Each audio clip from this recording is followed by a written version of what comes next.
Assalomu alaykum, hurmatli obunachilar, hurmatli YouTube kuzatuvchilar. Biz odatiy video qilmoqdamiz. Septik kanalizatsiya zavodiga kelganmiz.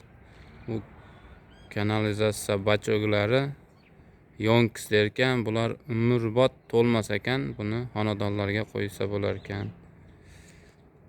Kattalari bor ekan, 50 tonnalik tashkilotlarga, 25 tonnalik, 10 tonnalik, 2 tonnadan 50 tonnagacha ekan. Mana Zaparjon ukamizda. Mana shu xonadonlar bo'layotgan asosan 3 tonnalik.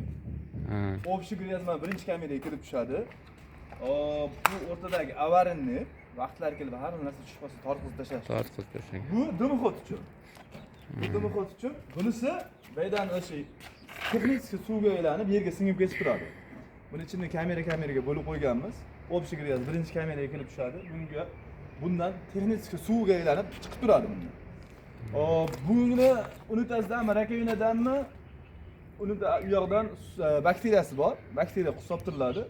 Bu bakteriya bunga tushgan axlatlarni parchalab suvga aylantirib yuboradi. Necha oyda tashab turish kerak bakteriya? Tashab turish kerak. Joyda. 4 marta. Bakteriyalar bor o'zlaringda ham. Bakteriyalar o'zimizda bor, yetarlicha. Moskvadan keladi bakteriyalar. Bu bakteriyalar xudo xolisa muammo yo'q. Ilgari 2 ta odam shug'ullansa, hozir 10 ta 15 ta odam shug'ullanyapti. Hozir yaxshi, zo'r. Qo'limizda ham bor. Mana kimga shunaqa yonkislar kerak bo'lsa, ekranga telefon nomerlarini qo'yib qo'yamiz, aloqaga chiqaverasizlar. Dastlabkasi O'zbekiston bo'yicha bor ekan, kelishilgan holda.